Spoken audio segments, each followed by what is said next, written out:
Welcome to Massive Late Fee. And now your hosts, Mark and Carol.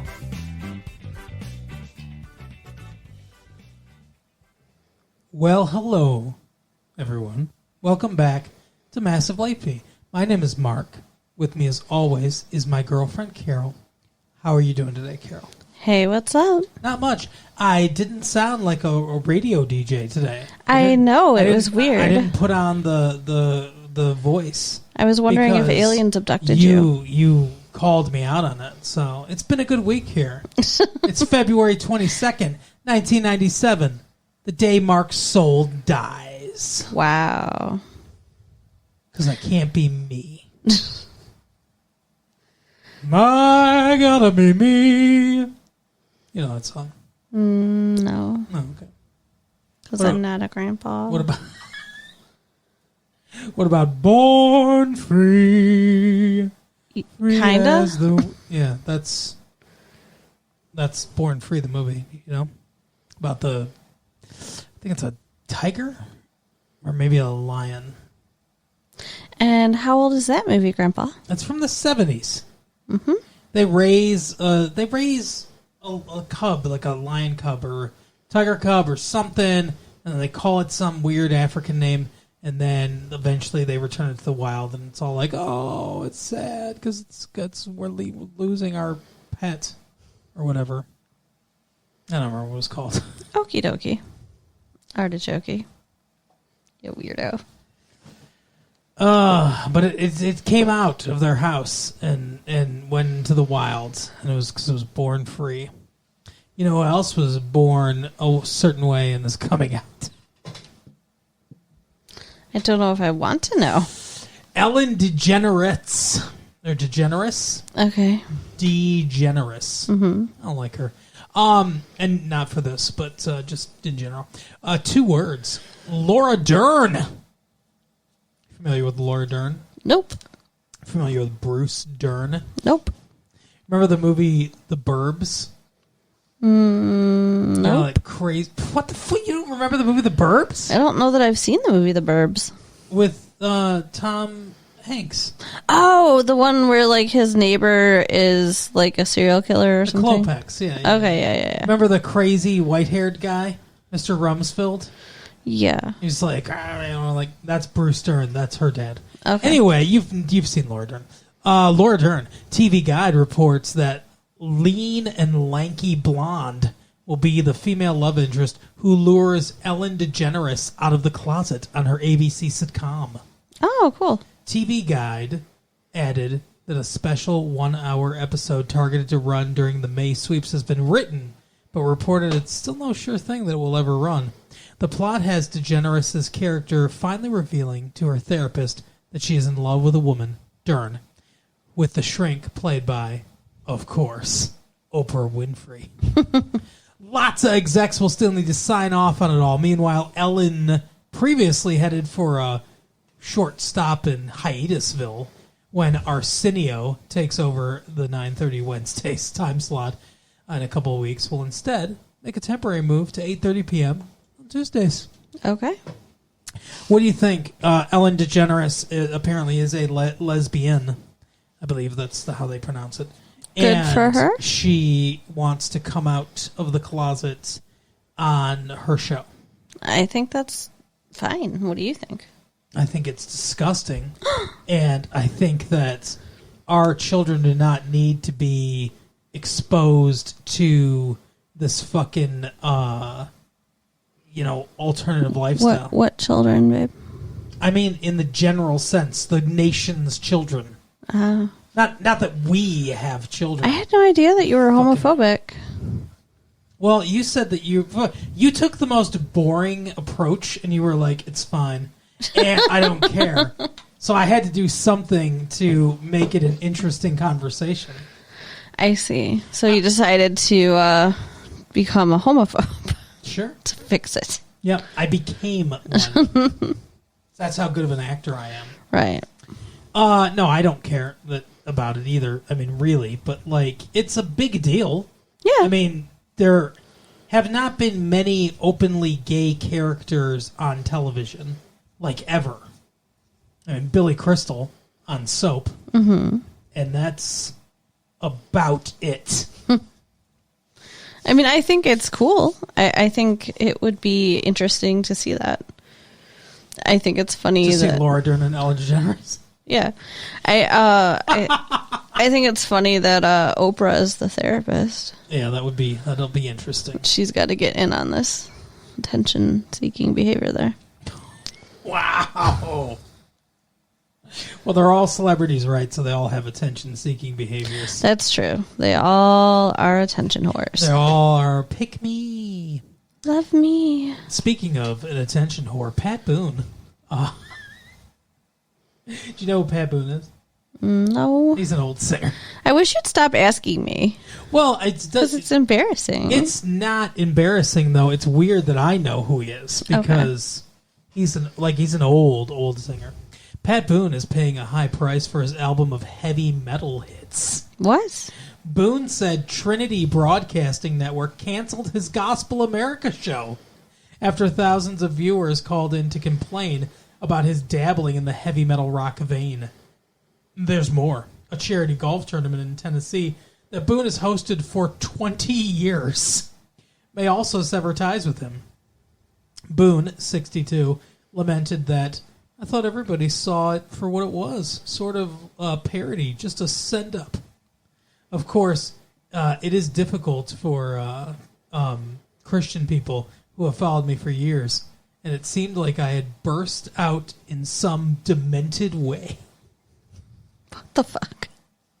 I don't know, it's a weird quote. Pat Boone's like one of those old-time, like, think Dean Martin.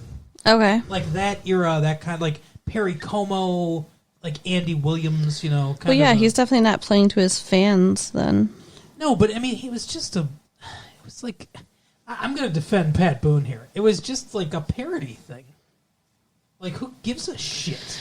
They shouldn't, but he knows who his audience is, and they're going to give a shit. Yeah. Thousands of people complained, and they canceled his show. Poor guy. Poor Pat Boone. Speaking of homophobes, Pat Boone. No, I have no idea, honestly, actually. And now, today's Wacko Jacko report. What in the actual fuck? MTV says, get this. They actually write, get this. Like, what the fuck? New pop Michael Jackson wants to sell photos of his kid. What? All this just days after making a plea for privacy, saying he doesn't want his glove child to grow up in a fishbowl the way Pop did. A lawyer for the pop whiz is said to be doing the shopping around, and tabloids are giddy with delight. The highest bid to publish a picture of Junior approaches $600,000, according to MTV.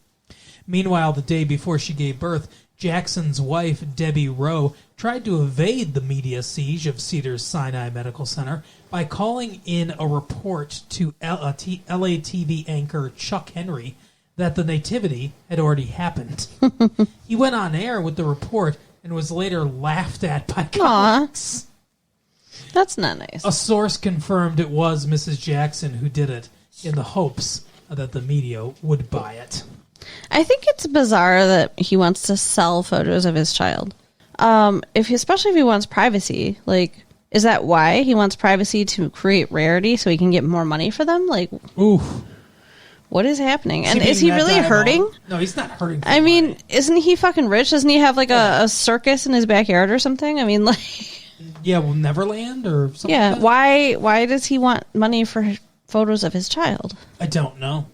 I really don't. I mean, I guess if we don't have a child, as previously established, but if we did have a child, and for whatever reason the media really wanted photos, and we're rich, would you, like, if they're going to try to get one anyway, would we just be like, well, we'll just sell it? No. You don't think so? You think we'd try to keep it out as much as possible, even though eventually someone's going to get a picture? Yeah, I think it's kind of like, prostituting your child. Interesting. Prostituting. Yeah. Well, speaking of prostitutes, Let's face it, it's a Leanne Rimes world. What? The 14-year-old singer's album of previously released material debuted at number 1 on the charts. In addition to Unchained Melody, the early years, Rimes also claimed the number 10 spot with first album Blue. And for those who demand to know who's the Avis of this race, it's R&B star Erykah Badu with Bad Zoom. Isn't Leanne Rimes like, she's young, right? That's what they say. Yeah, like 14?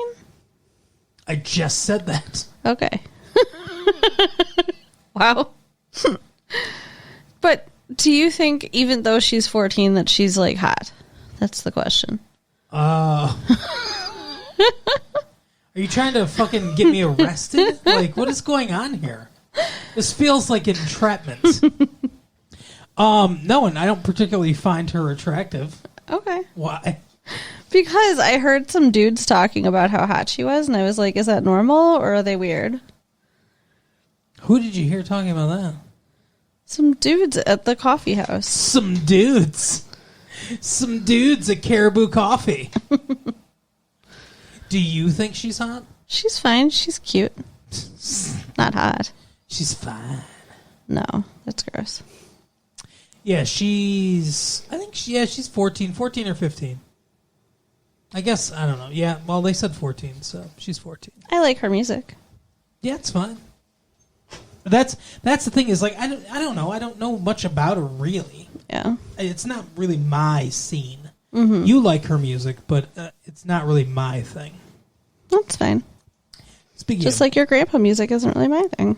Speaking of things that aren't my scene or aren't my thing, we watched a movie this week, Carrie. Oh my god, it was the worst movie I've ever seen, and I'm so mad at you for like suggesting that we watch this piece of garbage. And I'm serious, this is the worst movie. Like, there is not a single movie I've ever seen that I hated more than this. I literally felt trapped in the theater. And it was like time was moving backwards instead of forwards. Every time I checked my watch, it was like earlier somehow. Yeah, I felt like punishing Carol this week, so we watched a David Lynch movie. It was so awful. Don't do it to yourselves, people. For those of you unfamiliar, so this is... David Lynch has a few different modes, I guess. He did Dune. He did Wild at Heart, which is kind of like... it's sort of like Natural Born Killers, kind of. I think you'd actually like Wild at Heart. I'm not watching another one of his movies ever. But this is more in the Eraserhead vein of, like, weird and I don't know what's going on. It made no sense. None. No sense at all. And a lot of the movie people weren't even talking. Like, there was very little story. There was a lot of, like, attempts at being artistful. Artistic? There you go. Wow. But, yeah, it was not good. So, I wonder how many hardcore cinephiles we have that listen to our show here. I don't know if... Scott. I don't know if... Need your help. I don't know if anyone that listens... Like, I don't know if that's our demographic. I don't know if the people that listen to our show are really into the artistry of cinema and stuff like that. But I will say, I feel like maybe we're not smart enough for this movie. It's possible, I guess. It's one of those where I think, like... Now, that doesn't mean it's good. Because I think that you can have a movie that is rich with symbolism and artistic merit that also has a narrative. Like, this feels a lot to me like a lot of scenes cobbled together. Mm-hmm. Like, not a cohesive narrative. No, it wasn't cohesive at all.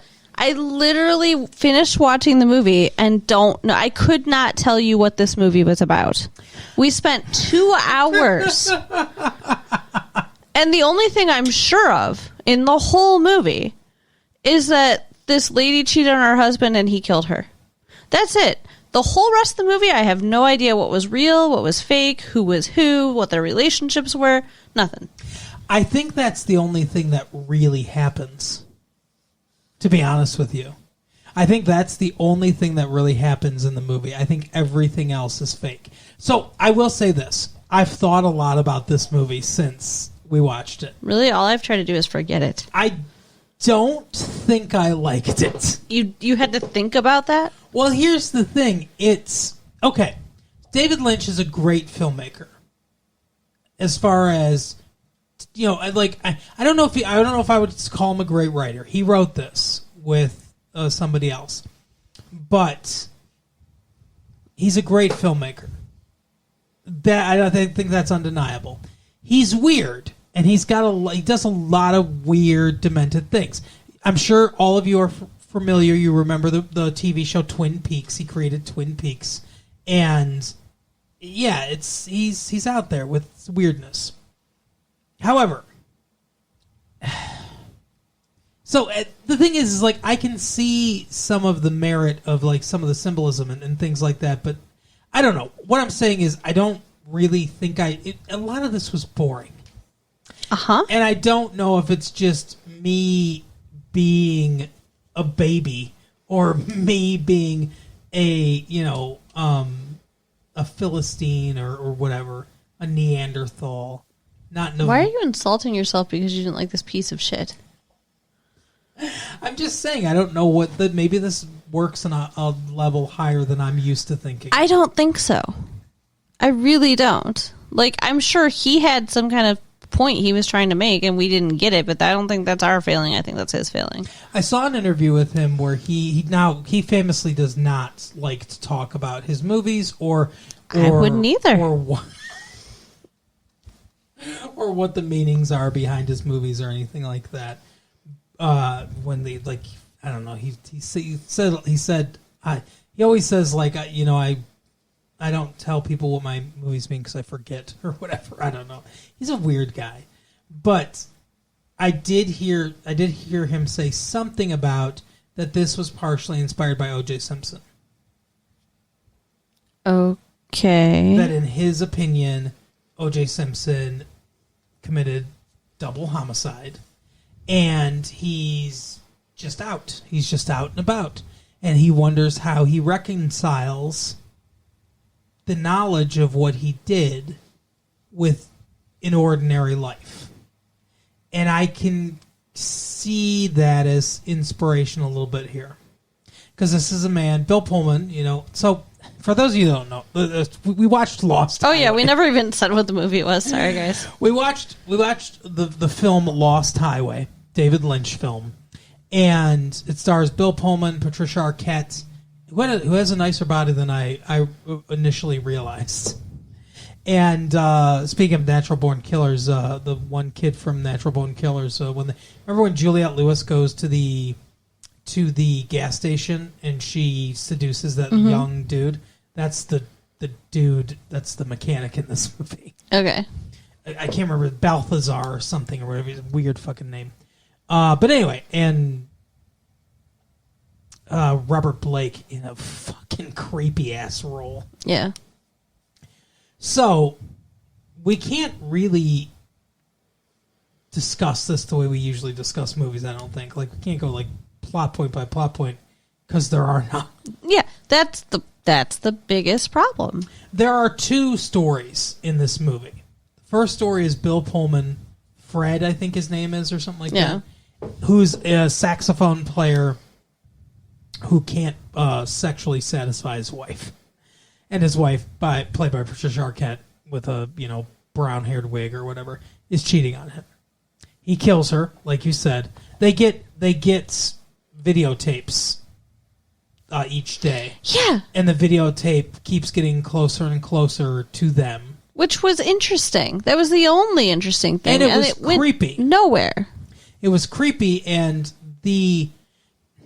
So, giving the movie credit, the soundtrack, there's like almost a steady drone on the soundtrack in a lot of these scenes that really make it's very creepy feeling. It's very atmospheric when these tapes show up and everything. And then he ends up killing her because she's cheating on him. The other narrative is, I can't remember the dude's name, but young kid who is Bill Pullman, I'm pretty sure. And I'm pretty sure they're the same person. I think maybe he's like Bill Pullman's like fantasy, or that's what I think too.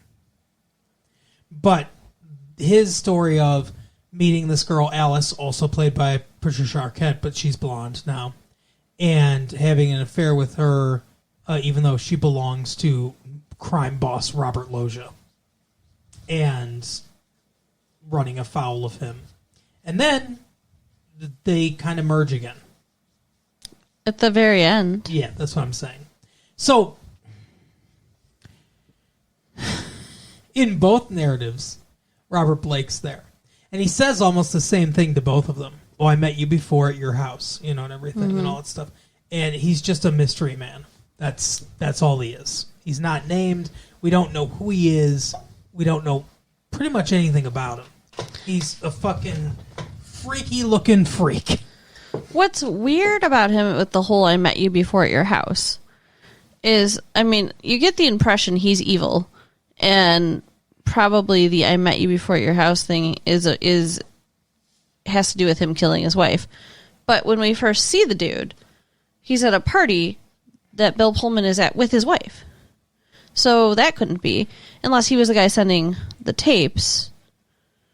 Well, I think he's got. I think for sure he's the one making the tapes, because he's, at the end he's got that video camera. Oh, and yeah, he's filming yeah. him. It's the same kind of cinematography, same sort of grain and all that That's stuff true. and everything.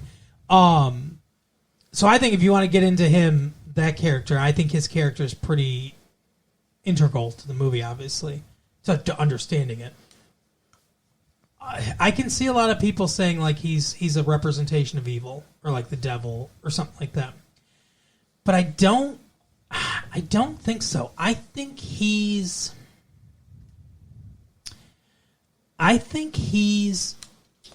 representative of the truth. That's what I think. There's a line, it's a weird line. There's a lot of weird dialogue in this movie. There's a line that's weird that Bill Pullman says, where he's talking to these detectives. They get these tapes, and they see, they're being taped where they're laying in bed. And so they call the police. And the police come, and they do the investigation or whatever. And they confirm that Bill Pullman doesn't have any video cameras. He doesn't like video cameras.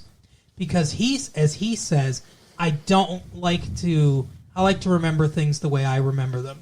Mm-hmm. Maybe not the way they actually happened, but how I remember them.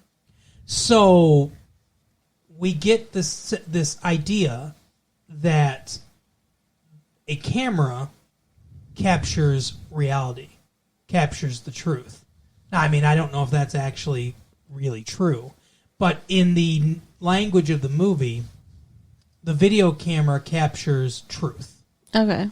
And objective, what really happened. And Bill Pullman likes to think of or remember things the way he likes to remember them. Meaning, and most of this movie is from his point of view, so, it's hard to rely on exactly everything we're seeing. Except for the camera. And I think all the stuff on the camera, is the truth, is reality. Okay. And I think he represents the truth. At one point, Bill Pullman wakes up and he sees, almost comically, but also scary, the Robert Blake's face superimposed over her face. Mm-hmm. And I think that's him awakening to the truth of what's going on. Oh, okay. He wants to hide. He wants to believe that she's being faithful. He doesn't want to believe. That's not the reality that he wants to see. But he wakes up and he sees the reality on her face that she's not being faithful to him. And that's when he decides that he's going to kill her. So you think that he made a decision? Because it seemed like it was probably pretty damn impulsive, but... I do think he made a decision. I think there were many scenes. There were scenes when they were having sex where it was like creepy and slow-mo, and I thought he was going to kill her. I kept expecting him to kill her. And that's weird. So like the movie must have obviously been subtly hinting at that the entire time. Because I had that thought in my head, like I really thought he was going to kill her. So the framing, the music, the mood that's being set, I think was effective because of that. Because they foreshadowed what was going to happen. And so like I said, I think he that's when he sees the thing and he makes the decision to kill her. And he meets him at that party, and he's like, "Oh, I'm already there in your house, and all this stuff and everything." And we see through the camera. That's the only way we see it too. We see through the camera that she's dead, mutilated, cut up, and all that stuff. Horrific. And he gets charged with murder. Sentenced to the electric chair, right? Mm-hmm. And he says when he's like, tell me I didn't kill her. Like, say I didn't kill her. Like, and he gets punched in the face by that detective and everything. So it's like he doesn't want to believe it. He wants to believe he didn't do it, or that somebody else did it, or that something else is going on, right? Mm-hmm. But the camera showed us exactly the truth that he doesn't want to admit. So that's what I think that's representative of to me. And at the end, he turns back into Bill Pullman from The Kid, and Robert Blake's there again, and he says, where's can't remember her name, but the blonde version of Patricia Arquette, because they're two different names. It's Renee, who's married to Fred, and then I think I can't remember, but it's some other name. Right. And he's like, where is she? And Robert Blake gets pissed, and he goes, her name is Renee, because that's the truth. And he's like, if she told you something else, that was a lie. And then he said, and you, what the fuck is your name? And then he holds the camera up to him. And it's because he's like confronting him, saying like, you've been pretending to be this other guy, but confront who you really are.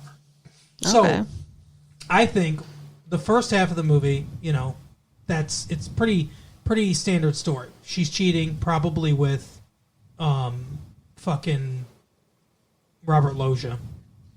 And then he kills her and gets sentenced to the electric chair. Then, while he's in the jail, because his mind's broken over this whole thing, and he has that fantasy that he's I feel like I'm the movie now, because you look like you're falling asleep listening. I'm not falling asleep. I'm interested, because I didn't come to any of these conclusions. I didn't put any of this together. I was literally just bored and confused. So now you're explaining it, and it's making a little bit of sense. So I think then that's the fantasy life. And in this fantasy life, he's the victim. Instead of being, because he's a dumb kid being strung along by this woman who's keeps getting him deeper and deeper into this thing. Like Patricia Arquette's the perpetrator and the victim, and the perpetrator and everything, and he's the victim, and he's just like, oh shucks, going along with it, And she says, oh, let's rob this guy, and it's like all her idea and everything. And then when the guy gets killed, she's like, oh, you did that. You know what I mean?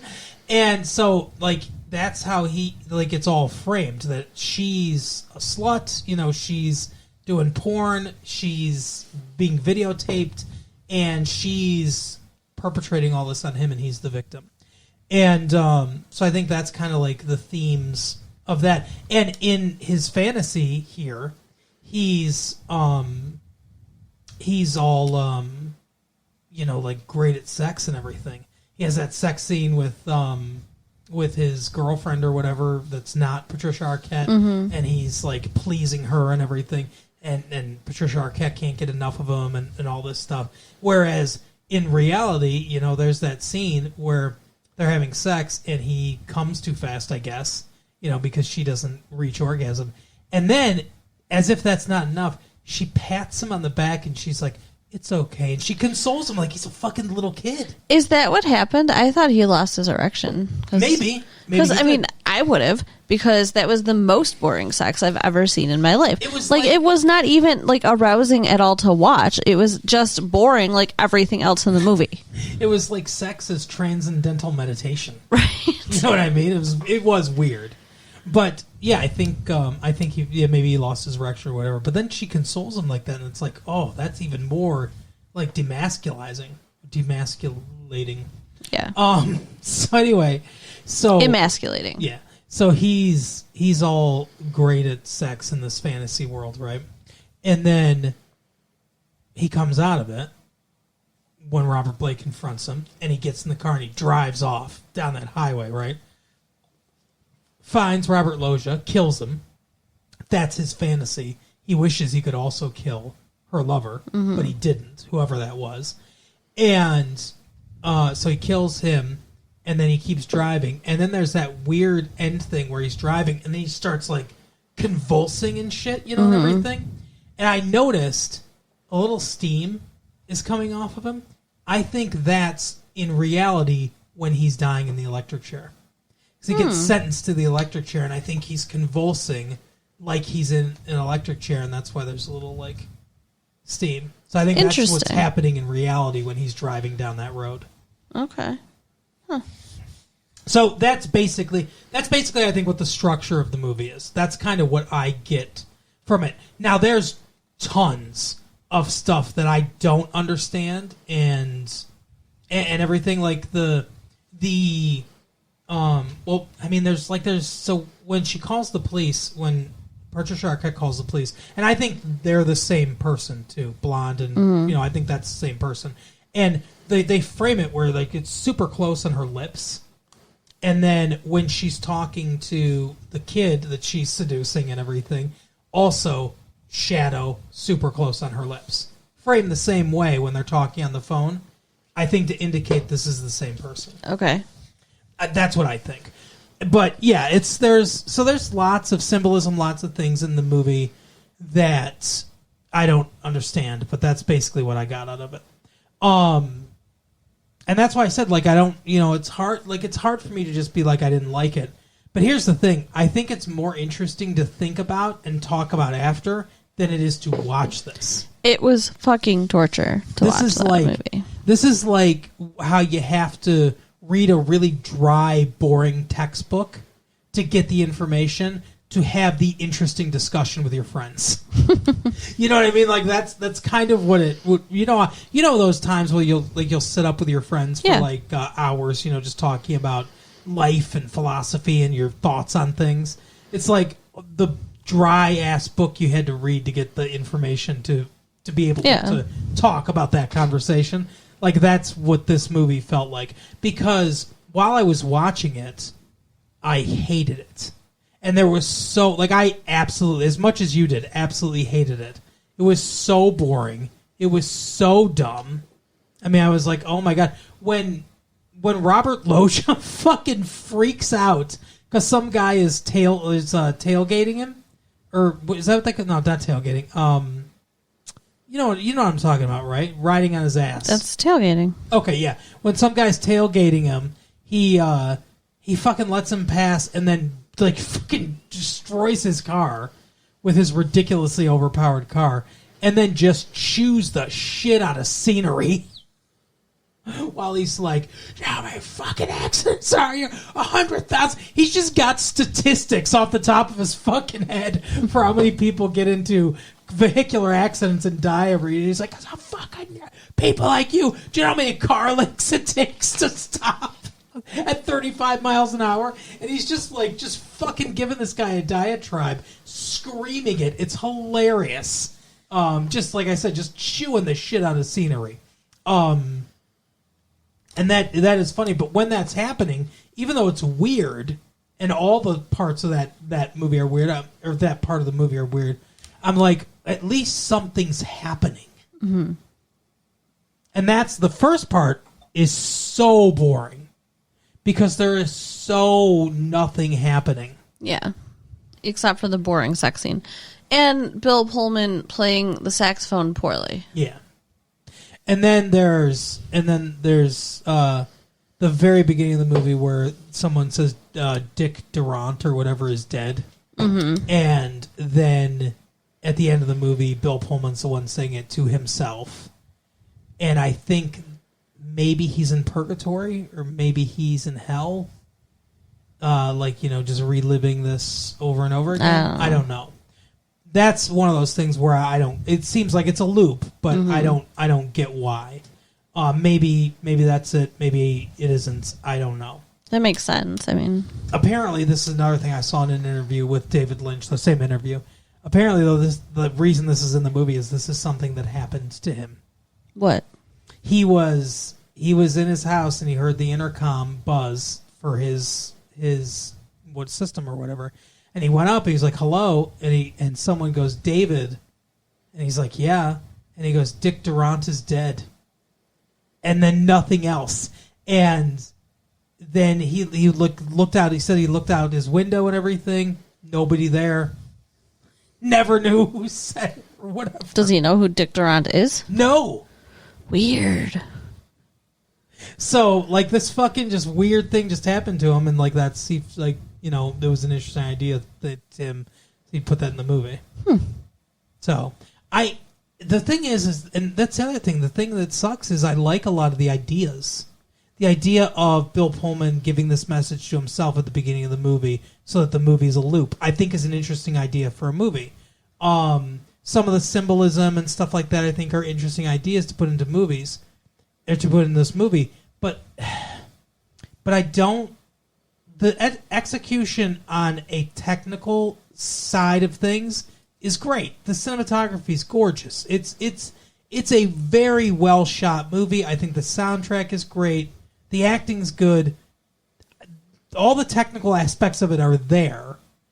But I just think from a narrative drive, I don't like it. And I don't like the continuous fade to black either. That happens a lot, and where there's like a scene that lasts like 4 seconds and then it fades to black.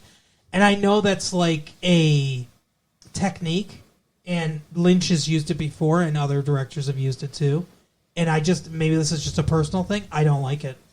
I don't like the short scene, fade to black, another scene, a little bit longer, fade to... It's like you're setting it up as if it's a book. You know what I mean? Mm-hmm. Where you're varying the chapter links and stuff like that. I'd have never liked it as a device in movies. Well, I don't like... It seemed overused. I mean, like, once in a while is fine, but I think they did it too much. And in these scenes that were so slow...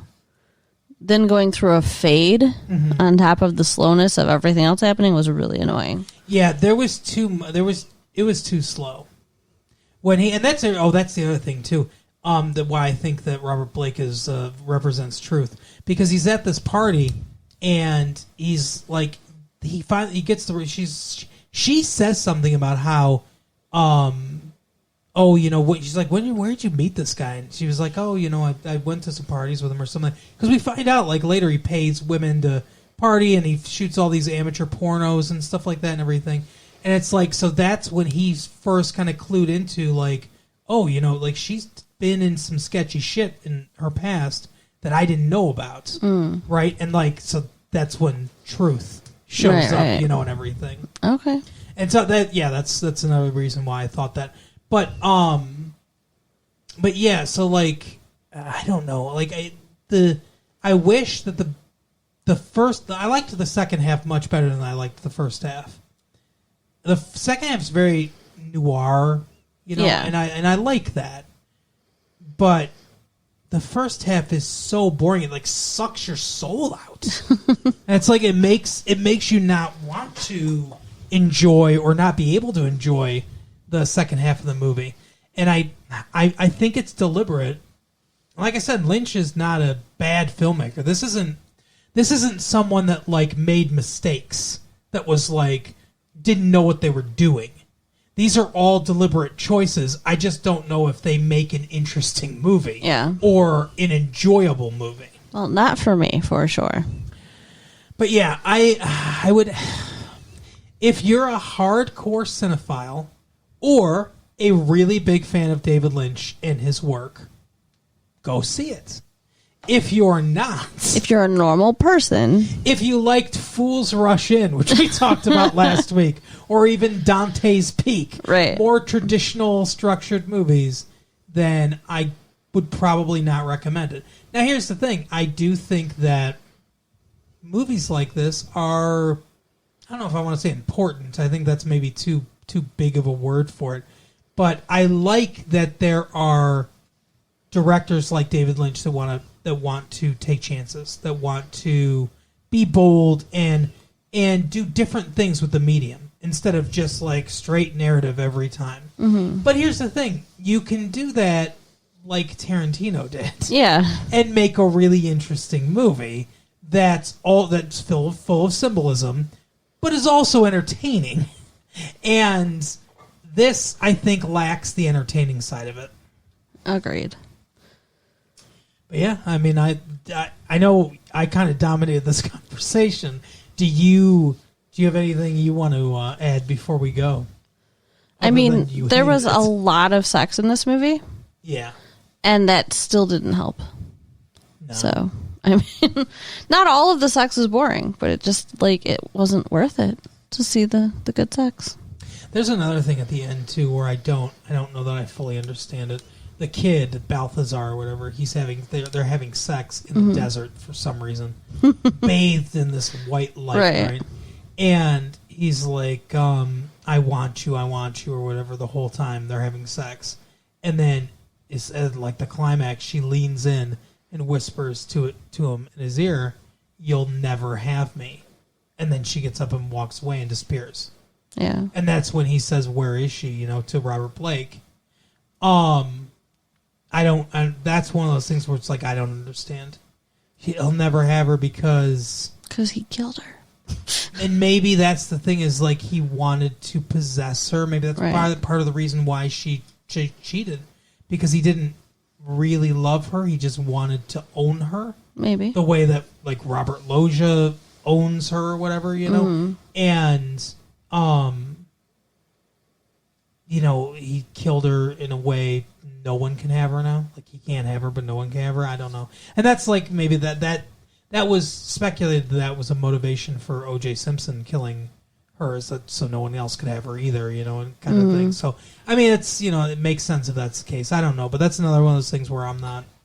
We could talk for a long time about the possible symbolism of this movie. And I am glad I saw it, because I do enjoy thinking about it and talking about it, but it did seem like work to watch it. Well, I'm glad you are glad that you watched it. I am not. Well, next week, I'm sure we'll watch something a little bit more traditional. We better watch something more enjoyable. It's not worth going to the theater to see crap. Well, anyway, that is our show for the week. Carol, why don't you tell these people where they can go? Write us at latefee1994@AOL.com. Mm-hmm. Check out our website at www.retrolatefee.com. Mm-hmm. And share the tapes with your friends. All right, we will see you next time. Bye. Bye.